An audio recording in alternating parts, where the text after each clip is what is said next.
बिस्मिल्लाहिर्रहमानिर्रहीम। अस्सलाम वालेकुम। खेलों की खबरों पर तबसरों और तज़ियों से स्कोर के एक और प्रोग्राम के साथ सैयद याया हुसैनी आपकी खिदमत में हाजिर है। ऑस्ट्रेलिया में होने वाले प्रो हॉकी लीग में मुबैना तौर पर खिलाड़ियों के साथ रिहाइश और दीगर सहूलियात न देने के मामले पर पेचीदगी पाकिस्तान हॉकी फेडरेशन की तब्दीली की सूरत में नज़र आई। नई मैनेजमेंट ने जिम्मेदारी संभाली और पाकिस्तान हॉकी टीम ने मिस्र के शहर इस्माइलिया में होने वाले हॉकी वर्ल्ड कप क्वालिफायर में हिस्सा लिया। Pakistan hockey team FIH qualifying round में मलेशिया, चीन और ऑस्ट्रेलिया के साथ ग्रुप में शामिल थी। पाकिस्तान ने अपनी कम रैंकिंग की टीमों के खिलाफ उम्दा कारकर्दगी दिखाते हुए चीन, मलेशिया और ऑस्ट्रेलिया को शिकस्त देकर सेमीफाइनल में जगह बनाई और सेमीफाइनल में सनसनीखेज मुकाबले के बाद जापान को 3 के मुकाबले में 4 गोल से शिकस्त देकर 8 साल बाद वर्ल्ड कप हॉकी के लिए क्वालिफाई कर लिया। फाइनल में पाकिस्तान हॉकी टीम का मुकाबला आलमी नंबर 4 इंग्लैंड से हुआ, जिन्होंने पाकिस्तान को एकतरफा मुकाबले के बाद 1 के मुकाबले में 4 गोल से शिकस्त दे दी। लेकिन इस इवेंट से पाकिस्तान को बड़ी कामयाबी वर्ल्ड कप 2026 में रसाई की सूरत में हासिल हुई। इंटरनेशनल हॉकी फेडरेशन ने बेल्जियम और नीदरलैंड में होने वाले FIH हॉकी वर्ल्ड कप 2026 के क्वालिफाइंग राउंड मुकम्मल होने के बाद ड्रॉज और शेड्यूल का बाकायदा ऐलान कर दिया है। 14 से 30 अगस्त तक होने वाले मेगा इवेंट में 16 टीमें शिरकत करेंगी, जिन्हें 4 ग्रुप्स में तकसीम किया गया है।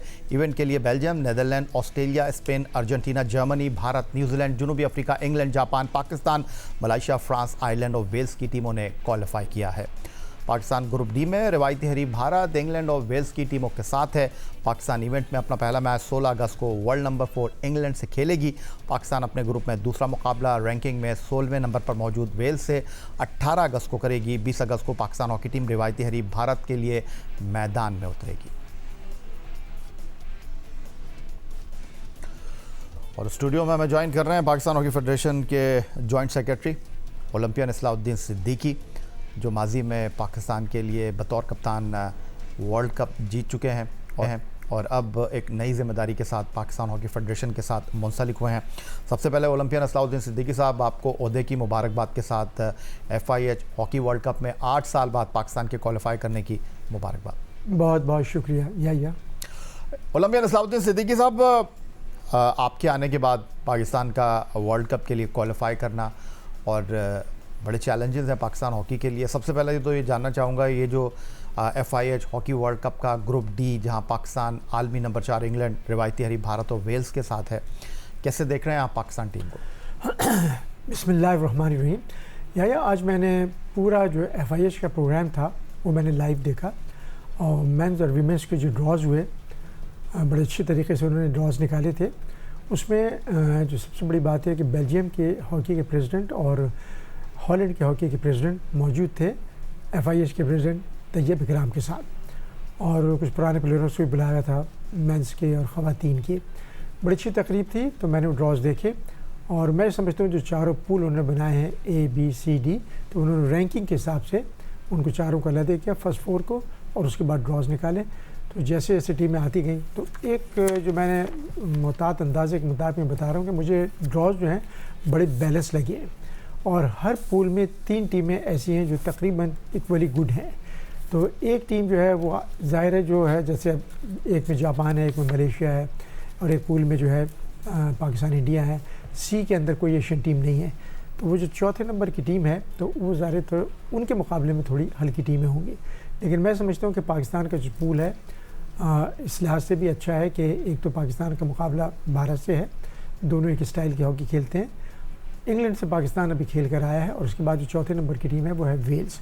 तो मैं समझता हूँ कि पाकिस्तान की टीम इसमें 2 मैच जीतती है तो वो क्वार्टर फाइनल के लिए क्वालिफाई कर। कितना आसान होगा ओलंपियन इस्लाउद्दीन सिद्दीकी साहब पाकिस्तान के लिए? पाकिस्तान इस वक्त आलमी नंबर 12, आलमी नंबर 8 भारत, आलमी नंबर 4 इंग्लैंड और आलमी नंबर 8 16 वेल्स की टीम है। तो आपने जिस तरह फरमाया कि 2 मैच ग्रुप से जीतकर आप अगले मरहले में जा सकते हैं, कितना आसान होगा ये टीम पाकिस्तान के लिए?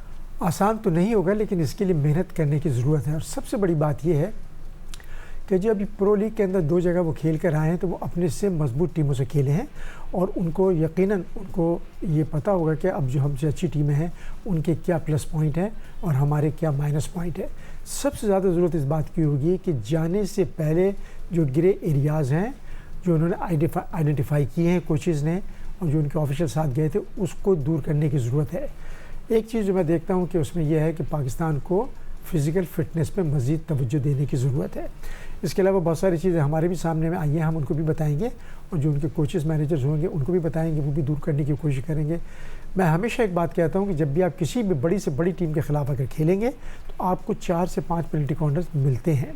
इसी तरह 4 से 5 ओपन नेट चांसेस मिलते हैं। अगर आपने उनसे फ़ायदा उठाया, अगर आप एक गोल पेनल्टी कॉर्नर में कर लेते हैं और एक गोल आपने ओपन फील्ड में कर लेते हैं तो आप 3 गोल ऊपर आ जाते हैं। दूसरी टीम 3 गोल करेगी तो आपको हराएगी। तो इसको ये बड़ा ज़रूरी होता है कि एक स्ट्रेटजी तैयार की जाए कि भाई पेनल्टी कॉर्नर में भी गोल करने और हमने ओपन में भी गोल करने हैं, ताकि 2 गोल जो है कम से कम हर वक्त आपके पास इन हैंड होने चाहिए। ओलंपियन इस्लाउद्दीन सिद्दीकी साहब, हमने ऑस्ट्रेलिया लीग का एक लेग खेला, एक अर्जेंटीना में खेला, एक हम अभी वर्ल्ड कप से पहले एक लेग खेलेंगे। लेकिन इवन अगर आप FIH hockey world cup qualifier के मुकाबले देखें तो पाकिस्तान टीम आलमी दर्जा बंदी में Germany, Australia, Spain, Argentina, England जैसी बड़ी टीमों के ख़िलाफ़ कुछ खातिर खा कारकर्दगी दिखा नहीं सकी है। ये आपके लिए कितनी कंसर्न की बात है? और ऐसे में आप इस टीम के हवाले से क्या कहना चाहेंगे कि क्या इस वर्ल्ड कप में जाना पाकिस्तान हॉकी के लिए एक अच्छी ख़बर है, लेकिन आप मुस्तकबिल के लिए इस वर्ल्ड कप में खेलने को जो है अहम समझते हैं? जी बिल्कुल, बहुत अच्छी खबर है। सबसे बड़ी बात तो ये है कि 8 साल के बाद पाकिस्तान ने क्वालिफाई किया। ये वो वर्ल्ड कप है, पाकिस्तान 4 बार वर्ल्ड कप जीत चुका है, 3 बार ओलंपिक्स, 8 बार एशियन गेम्स, 3 बार चैंपियंस ट्रॉफ़ी। तो मैं समझता हूँ कि पाकिस्तान को बड़ा अच्छा मौका मिला है और इससे इनको फ़ायदा उठाना चाहिए। न सिर्फ ये कि ये वर्ल्ड कप खेलें, बल्कि अब आप वो उस रेस में आ चुके हैं कि जितना आप बेहतर करेंगे आगे बढ़ते जाएंगे, क्योंकि अभी आपने ओलंपिक के लिए भी क्वालिफाई करना है। तो ये बहुत अच्छा इनको स्टार्ट मिला है, एंट्री हो गई है। अब देखना यही है कि देखिए, मैं आपको एक इसकी मिसाल देता हूँ। 1986 में पाकिस्तान की टीम वर्ल्ड कप में इंग्लैंड के अंदर 11वें नंबर पर आई थी। उसके बाद हम लोगों ने मैनेज किया, आने के बाद टीम जो है दी गई हमें, मैनेज की, और फिर वही टीम 1990 में वर्ल्ड कप का फाइनल खेल रही थी लाहौर में। तो अब बतदरीज अगर आप मेहनत करेंगे, अपनी गलतियों को कंट्रोल करेंगे, कोई चीज़ नामुमकिन नहीं है। मुश्किल ज़रूर है। मैंने खिलाड़ियों में एक जज्बा देखा है, खिलाड़ियों की बॉडी लैंग्वेज भी देखी जाने से पहले, उनमें एक जज्बा है, और ये जज्बा जो है ना, अगर जुनून में तब्दील हो जाए तो पाकिस्तान के नताइज जो है बहुत अच्छे आएंगे। That's wonderful. लेकिन ऑन द अदर साइड अगर आप देखें तो पाकिस्तान हॉकी फेडरेशन के टेक्निकल मामला आप देख रहे हैं, तो मुस्तकबिल के लिए हम क्या कहें कि फ़िलहाल तो पाकिस्तान हॉकी टीम मैनेजमेंट में या टीम कॉम्बिनेशन में हम कोई तब्दीली जो है उसकी उम्मीद कम ही रखें। लेकिन उस वर्ल्ड कप के बाद जिस तरह आपने फरमाया कि एशियन गेम्स आपको खेलने हैं, ओलंपिक में आपको जाना है और एक नई शुरुआत आपने करनी है, क्या हम ये समझें कि वर्ल्ड कप के बाद हम तब्दीलियों की तरफ पाकिस्तान हॉकी फेडरेशन को देखेंगे? देखिए, तब्दीली जो है ना, तब्दीली फॉर बेटरमेंट हमेशा अच्छी होती है, लेकिन अगर कोई ज़रूरत नहीं है तब्दीली की, अगर लड़के अच्छा खेल रहे हैं, परफॉर्म कर रहे हैं, रिज़ल्ट ला रहे हैं, तो मैं नहीं समझता कि कोई तब्दीली होनी चाहिए। तब्दीली वहाँ होती है जब आपके जो एतमाद पर पूरे ना होते हैं, वो परफॉर्म सही ना करें, और ये खिलाड़ी को खुद पता होता है कि मैं कैसा खेल रहा हूँ। तो मैं समझता हूँ कि अगर लड़के अच्छा खेल रहे हैं, परफॉर्म कर रहे हैं, तो कोई ज़रूरत नहीं है तब्दीली की। लेकिन जहाँ कमज़ोरियाँ हैं और लड़का परफॉर्म नहीं कर रहा है और पीछे जो बैकअप में है, जो बेंच स्ट्रेंथ है, वो लड़का अच्छा है, तो उसको भी चांस मिलना चाहिए। ओलंपियन इस्लाउद्दीन सिद्दीकी साहब, आलमी पाकिस्तान हॉकी टीम की एक्टिविटी अपनी जगह, पाकिस्तान हॉकी फेडरेशन को एक नई इंतज़ामिया मिली है। जानना ये चाहूँगा कि डोमेस्टिक सतह पर आप क्या तैयारी कर रहे हैं, क्योंकि पाकिस्तान हॉकी के मुस्तकबिल के लिए डोमेस्टिक कैलेंडर इंतहाई अहमियत का हामिल है। नेशनल हॉकी चैम्पियनशिप हम ऐसे करवाते हैं जैसे सालों बाद होती है। जूनियर सतह पर हमारी डोमेस्टिक एक्टिविटी कोई है नहीं। हम पाकिस्तान हॉकी को सिर्फ ये समझते हैं कि हमारी टीम गैर मुल्की दौरे पर चले जाए तो बस सब ठीक हो गया। बड़ी अच्छी बात की आपने। सबसे ज़्यादा ज़रूरत है हमारी अंडर 18, जूनियर और सीनियर, ये 3 पूल हमारे बहुत ज़रूरी हैं। एक साल से ज़्यादा हो चुका है नेशनल सीनियर चैम्पियनशिप नहीं हुई, इसी तरह जूनियर की है। अभी जो हमने पूरा कैलेंडर बना रहे हैं, वानी साहब जो हमारे प्रेसिडेंट हैं, बहुत अच्छे आदमी हैं, उनके साथ मिलकर, फिर मेरे साथ हसन है, हम दोनों को चेयरमैन हैं, मिल के हमने बहुत पूरी एक तैयारी की है और पूरा कैलेंडर बनाया है। उसमें स्टार्ट ही हम इंशाल्लाह अगले महीने जूनियर से लेंगे। तो जूनियर चैम्पियनशिप पहले करानी है। उसकी एक वजह ये है कि 2027 में जो जूनियर वर्ल्ड कप होना है, उसके लिए अभी से तैयारी होगी क्योंकि 2006 के जो लड़के होंगे जो उनकी पैदाइश हुई है वो 2027 के लिए एलिजिबल होंगे। एक तो हमने सामने रखना, उससे पहले अंडर 18 का भी एक एशिया कप भी है, उसको भी जहन में रखना है।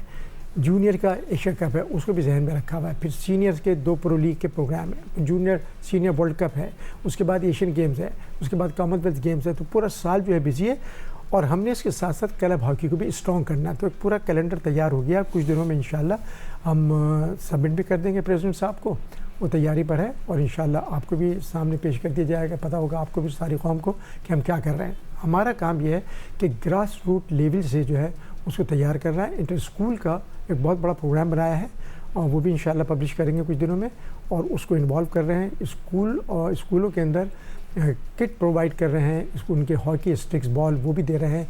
जिन स्कूलों में ग्राउंड नहीं है उनके मुतबादिल ग्राउंड्स जैसे आर्ट्सटोट्रफ है जहाँ उनको खेलने की इजाज़त होगी, इस तरह से काफ़ी काम कर रहे हैं। और निचले दर्जे पे जितना काम करेंगे वो निकल कर ऊपर आएगा, और वो बहुत सारे लोग जो निचले दर्जे पे काम कर रहे हैं उनको भी अपने साथ में लाने की कोशिश करेंगे। ओलंपियन असलाउद्दीन सिद्दीकी साहब, जिस निज़ाम की आप बात कर रहे हैं और जिस निज़ाम के तहत आप पाकिस्तान हॉकी को आगे लेकर चलने की बात कर रहे हैं वो एड हॉक की सतह पर है। आपके साथ ओलंपियन हसन सरदार जॉइंट सेक्रेटरी की खिदमत अंजाम दे रहे हैं। मोहिउद्दीन वानी साहब जो कि पाकिस्तान स्पोर्ट्स बोर्ड से वाबस्ता हैं, वो बतौर सदर काम कर रहे हैं। तो प्लान आपके बहुत अच्छे हैं पाकिस्तान हॉकी के लिए, आप अच्छी सोच रखते हैं। जानना ये चाहूँगा कि ये जो आपका एड हॉक निज़ाम है ये कितने साल पर मुहित होगा? इलेक्शन कराने के हवाले से क्या हम आपसे सवाल कर सकते हैं? हमें जो टाइम पीरियड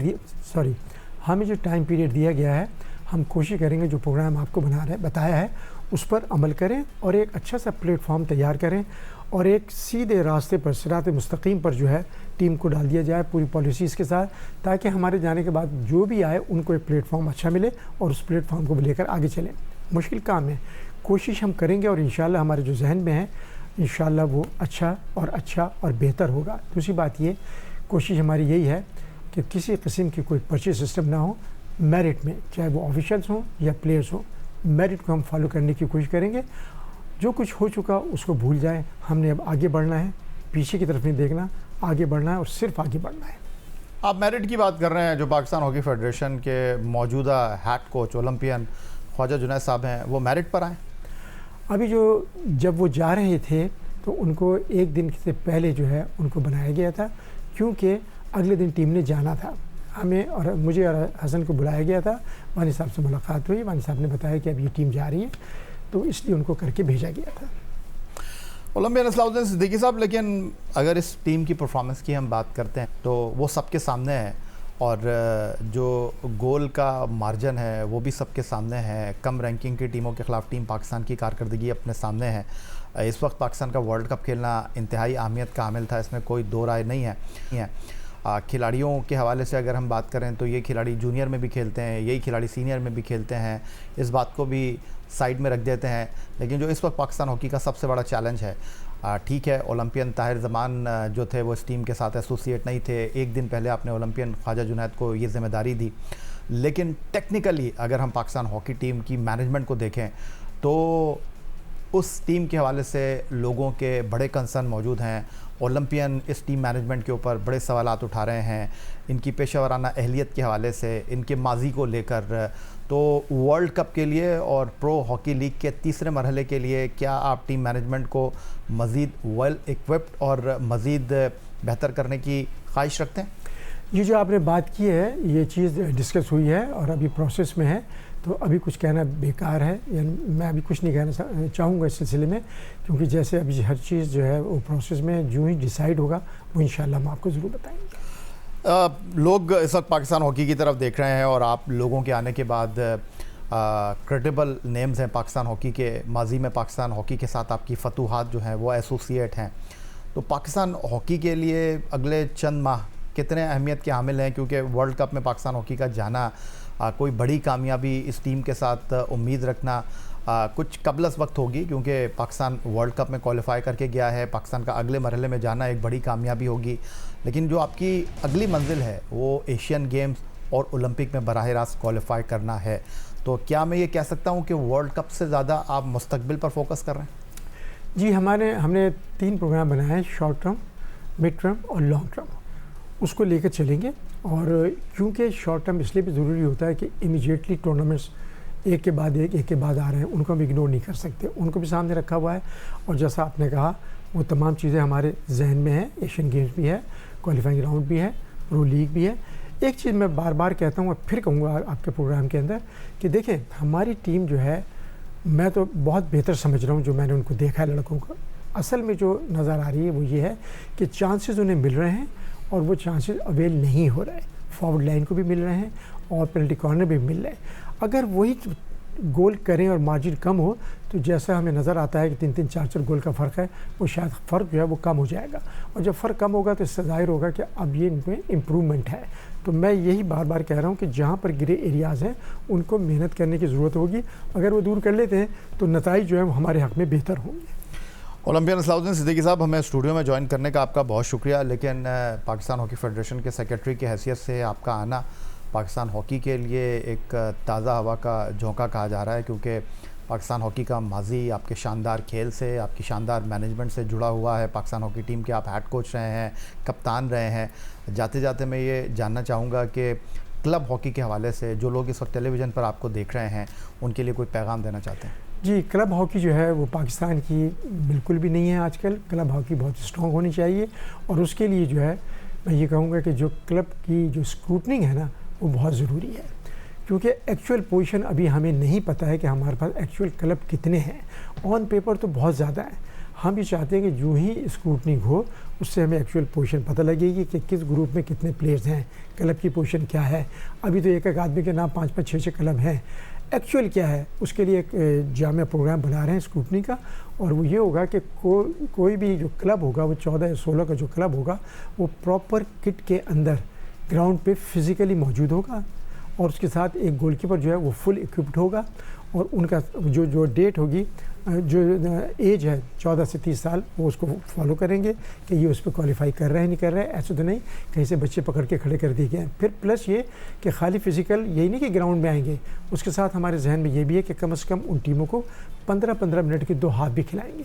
जब उनको खिलाएंगे तो हमारे सामने एक्चुअल पोजीशन आ जाएगी। मैं उनसे भी यही कहूँगा जो लोग इस तरह के इन्वॉल्व हैं कि आप जो भी आपके पास एक्चुअल क्लब है ना, 5 हैं, 3 हैं, 4 हैं, उनको फिज़िकल लेकर आएँ, उसको बिल्कुल हम अप्रूव करेंगे। लेकिन ये कि अगर फिज़िकल नहीं है तो मसला हो जाएगा, और उससे ये होगा कि हमारे पास एक बहुत बड़ा पूल जो है ना, एक्चुअल पूल सामने आ जाए।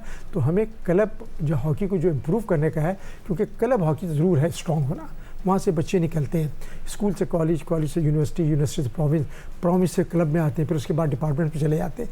तो बहुत ज़रूरी है। इंशाल्लाह हम इसमें पूरी कोशिश करेंगे कि हम साफ़ और शफाफ जो है वो स्क्रूटनिंग करवाएं। बहुत शुक्रिया। Olympian Islahuddin Siddiqui, joint secretary Pakistan hockey federation, हमारे साथ मौजूद थे। FIH हॉकी वर्ल्ड कप जो इस साल इंग्लैंड और बेल्जियम में मुश्तरका तौर पर होगा, पाकिस्तान को पूल D में रखा गया है। रिवायती हरीफ भारत, आलमी नंबर 4 इंग्लैंड और वेल्स के साथ। और Olympian Islahuddin Siddiqui Pakistan hockey federation के मुस्तकबिल लाहे अमल के हवाले से हमसे गुफ्तगू कर रहे थे।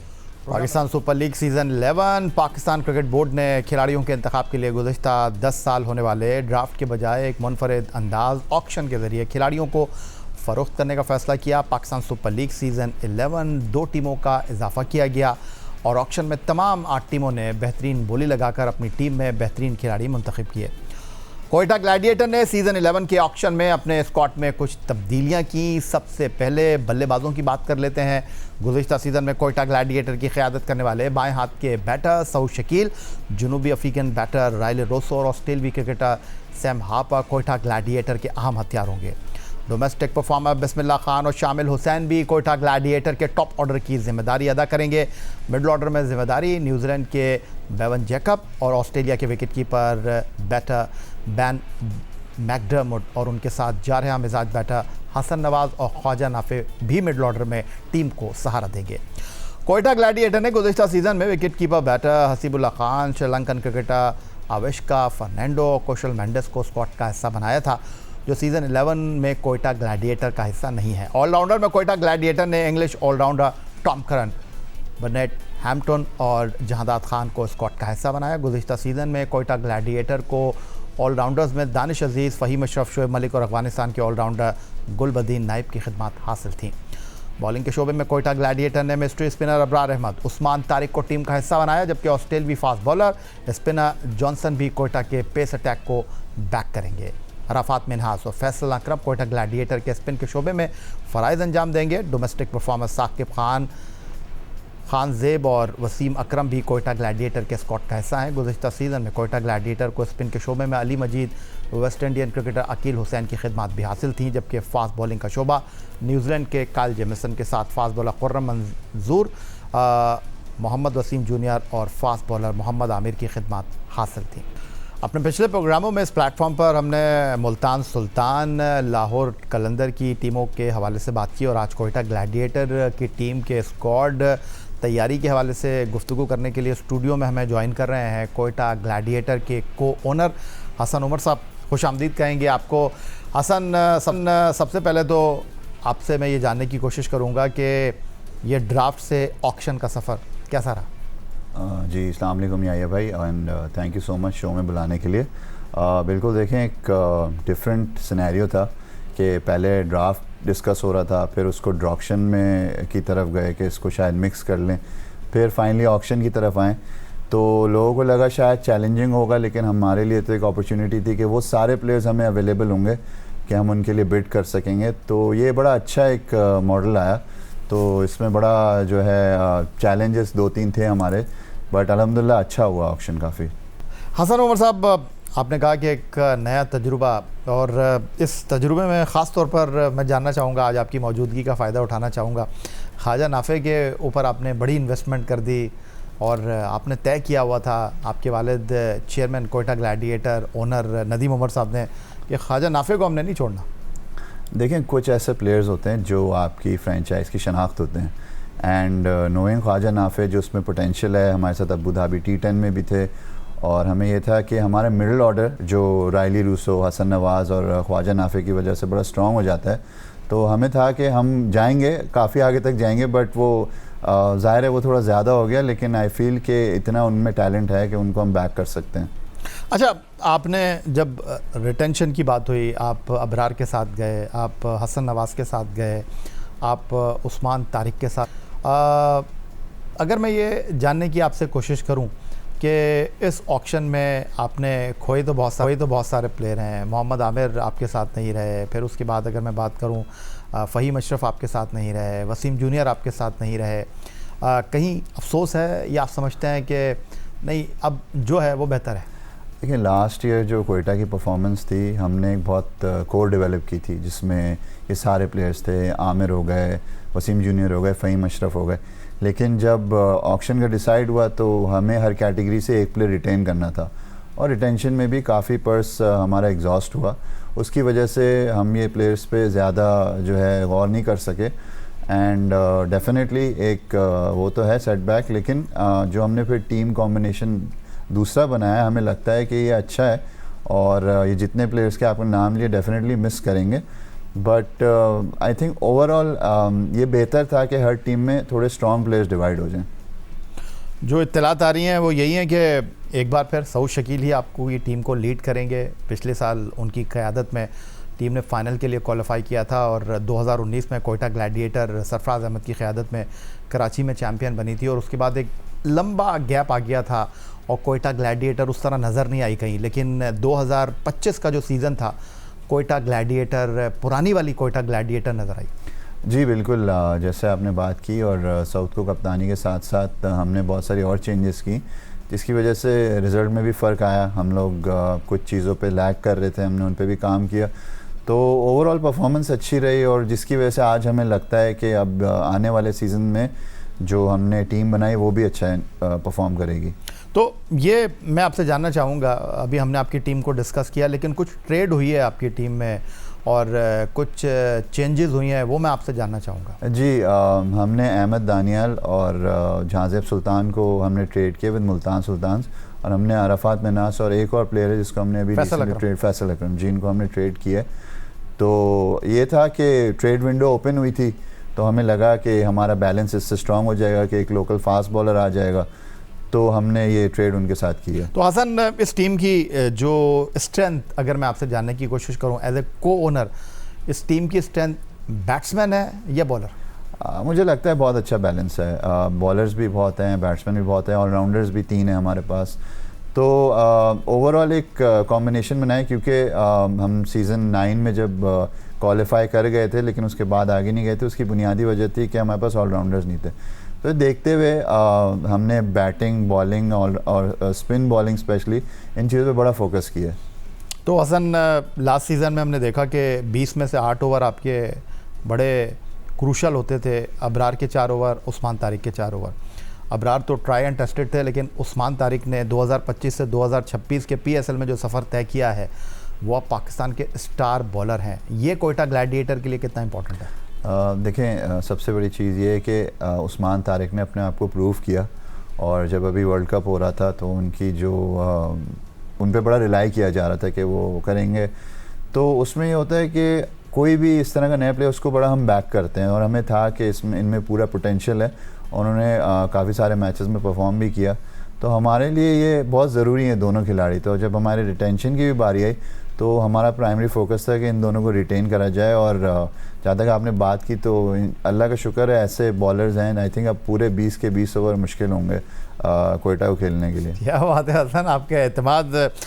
ये जानना चाहूँगा आपसे कि ये जो पाकिस्तान सुपर लीग का सीज़न 11 है, 26 मार्च से शुरू होने जा रहा है, आप लोगों की क्या तैयारी है? लाहौर कलंदर ने तो अपने कैंप की शुरुआत कर दी है। आप लोग कब से कैंप लगा रहे हैं? कब से आपके खिलाड़ी आ रहे हैं? जी देखें, हमारा कैंप 23 मार्च को हमें वहाँ असेंबल होना है। तो वहाँ सब जमा होंगे, और लाहौर से ही PSL स्टार्ट हो रहा है, तो कैंप वहीं लगेगा। एंड लाहौर में हमारा रिकॉर्ड बहुत अच्छा है, तो होपफुली एक अच्छा स्टार्ट मिलेगा लाहौर से हमें।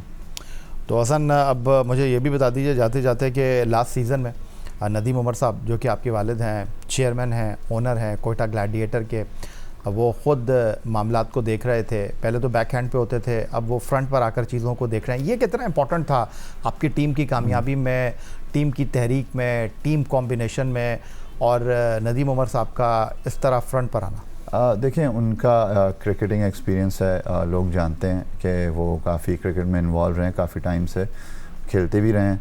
तो उनको ये था कि अगर मैं अंदर जाता हूँ और मैं अपने एक्सपीरियंस से कोशिश करता हूँ कि जो जो हमारी लैकिंग्स हैं वो कवर हो जाएं, तो उनका वहाँ जाना बड़ा इन्फ्लुएंशियल साबित हुआ। और उन्होंने जिस तरह टीम की आपने परफॉर्मेंस देखी, बड़ा इम्प्रूव किया। 8 कंसेक्यूटिव मैचेस हम जीते। अनफॉर्चुनेटली फ़ाइनल में नहीं जीत पाए, बट आई थिंक वो जर्नी बड़ी ज़बरदस्त थी। उनका आना और फिर इस तरह टीम का परफॉर्मेंस देना, तो बड़ा ज़बरदस्त साबित हुआ। और हसन, जाते जाते कोयटा ग्लैडिएटर के जो फैंस हैं, एज ए को ओनर, उनको कोई पैगाम देना चाहेंगे? देखें, बिल्कुल पाकिस्तान सुपर लीग के जितने फ़ैन्स हैं और कोयटा के जितने फ़ैन्स हैं, उनको मैं सिर्फ ये कहना चाहूँगा कि ये आपकी वजह से ही है। और PCB ने अभी रिसेंटली जितना इसको प्रमोट किया है, अभी 2 नई फ्रेंचाइजेज़ आ गई हैं, मैचेस बढ़ गए हैं, 2 नए वेन्यूज़ आ गए हैं। अभी ट्रॉफ़ी अनवील हुई थी कराची के स्टेडियम में, और वो बड़ी ज़बरदस्त ट्रॉफ़ी थी जिसमें 8 जेमस्टोन्स लगे हुए हैं, और हर जेमस्टोन रिप्रेजेंट कर रहा है किसी ना किसी फ्रेंचाइज़ को। तो देखिए, इतनी मेहनत PCB कर रहा है, और ये अब हमारी ऑडियंस पे है कि वो ग्राउंड में आए और हमें सपोर्ट करें। और 2 नए वेन्यूज़ भी हैं, तो आई थिंक जो पेशावर की ऑडियंस है, फैसलाबाद, उन लोगों को भी मैचेस देखने को मिलेंगे लाइव। तो होपफुली PSL इस साल बहुत बड़ा होगा और बहुत ज़बरदस्त होगा। हसन उमर साहब, को owner Quetta gladiator, thank you very much हमें स्टूडियो में ज्वाइन करने के लिए। Pakistan super league franchise Quetta gladiator 2019 में चैंपियन बनी, 2026 का फाइनल खेली, और इस बार कोयटा ग्लैडिएटर की क्या तैयारी है, क्या होप्स हैं, वो आपने को ओनर हसन उमर की ज़बानी सुनी। माशरे वस्ता एक बार फिर शदीद कशीदगी की लपेट में है, जहाँ ईरान, अमरीका और इसराइल के दरमियान बढ़ती हुई महाजराई ने आलमी मंजरनामे को मुतासर किया है। हालिया झड़पों और कशीदा ताल्लुकात ने न सिर्फ सियासी बल्कि खेलों की दुनिया को भी मुतासर करना शुरू कर दिया है। इस कशीदा सूरत हाल के असरात अब फीफा वर्ल्ड कप तक जा पहुँचे हैं, जहाँ ईरान ने अपने अहम मैचों के हवाले से सिक्योरिटी खदशात का इजहार किया है। गुज़श्ता हफ्ते अमरीकी सदर डोनाल्ड ट्रंप ने कहा था कि ईरान वर्ल्ड कप में खुश आमदीद उसे कहा जाएगा, लेकिन उनके मुताबिक उनकी अपनी जान और सलामती के लिए यह मुनासिब नहीं कि वो शिरकत करें, जिस पर सदर ईरान फुटबॉल फेडरेशन मेहदी ताज का कहना है कि जब अमेरिका के सदर डोनाल्ड ट्रंप खुद कह रहे हैं कि उनका अमेरिका जाना ठीक नहीं, तो फिर टीम वहां नहीं जाएगी। उन्होंने कहा कि ईरान के मुकाबले अमेरिका से मैक्सिको मुंतकिल करने पर बातचीत जारी है। मगर ईरान फुटबॉल की जानिब से इस मुतालबे को फीफा ने मुस्तरद कर दिया है। उनका कहना है कि इस बात का इम्कान नहीं कि फ़ीफ़ा वर्ल्ड कप में ईरान के मुकाबले अमेरिका से मुंतकिल करके मैक्सिको में करवा दे। वो इस बात के मुंतज़िर हैं कि तमाम टीमें तयशुदा शेड्यूल के मुताबिक मुकाबला करें। अमेरिका जो कि कनाडा और मैक्सिको के साथ मिलकर वर्ल्ड कप की मेज़बानी कर रहा है, इस इवेंट की मेज़बानी 11 जून से 19 जुलाई तक करेगा। ईरान को 16 जून को न्यूजीलैंड, 21 जून को बेल्जियम के ख़िलाफ़ लॉस एंजलिस में, जबकि 27 जून को मिस्र के ख़िलाफ़ सियाटल में मैच खेलना है। फ़ीफ़ा के तर्जुमान ने कहा कि फ़ीफ़ा वर्ल्ड कप की मनसूबाबंदी के हवाले से तमाम शरीक रुकन ममालिक बशमुल ईरान के साथ मुसलसल राब्ते में है। उन्होंने मज़ीद कहा कि फ़ीफ़ा 6 दिसंबर 2025 को जारी किए गए शेड्यूल के मुताबिक तमाम टीमों के मुकाबलों का मंतज़र है। ईरान जो मुसलसल चौथी बार वर्ल्ड कप के लिए क्वालिफाई कर चुका है, ने गुज़िश्ता मौसम गर्मा में इस इवेंट से दस्तबरदार न होने का फ़ैसला किया था। हालांकि उस वक्त अमेरिका ने ईरान की 3 जौहरी तनसीबात पर बमबारी की थी। जंग की सूरत हाल के बाद फ़ीफ़ा वर्ल्ड कप मुतासर होगा या नहीं, ये वक्त ही बताएगा। लेकिन अगर ईरान के मैच मैक्सिको मुंतकिल किए जाते हैं तो ये पहली बार नहीं होगा कि सिक्योरिटी या जोग्राफियाई सियासी वजूहात की बिना पर मैचेस की जगह जो है वो तब्दील की जाएगी। हालिया बरसों में पहले रूस ने यूक्रेन पर रूस के हमले की हिमायत के बायस अपने होम मैचेस हंगरी में खेले। इसमें गुज़िश्ता साल स्कॉटलैंड के ख़िलाफ़ वर्ल्ड कप क्वालिफायर भी शामिल था। क्रिकेट में भी भारत और पाकिस्तान के दरमियान सियासी कशीदगी के सबब दोनों टीमें आईसीसी इवेंट्स में एक दूसरे के ख़िलाफ़ सिर्फ न्यूट्रल वेन्यूज़ पर ही खेलती हैं। 2025 में चैंपियंस ट्रॉफ़ी के लिए भारत ने पाकिस्तान का दौरा करने से इनकार कर दिया था, जबकि हालिया T20 वर्ल्ड कप में पाकिस्तान ने अपने मैच श्रीलंका में खेले। मशरक़ वस्ता में बढ़ती कशीदगी ने सिर्फ मर्दों के खेल ही नहीं बल्कि ख़वातीन के फ़ुटबॉल को भी मुतासर किया है। ईरान की ख़वातीन फ़ुटबॉल टीम हालिया दिनों में गैर यकीनी सूरत हाल का शिकार रही, जहां खिलाड़ियों को सिक्योरिटी, सियासत और मुस्तक़बिल तीनों चैलेंजेस का सामना करना पड़ा।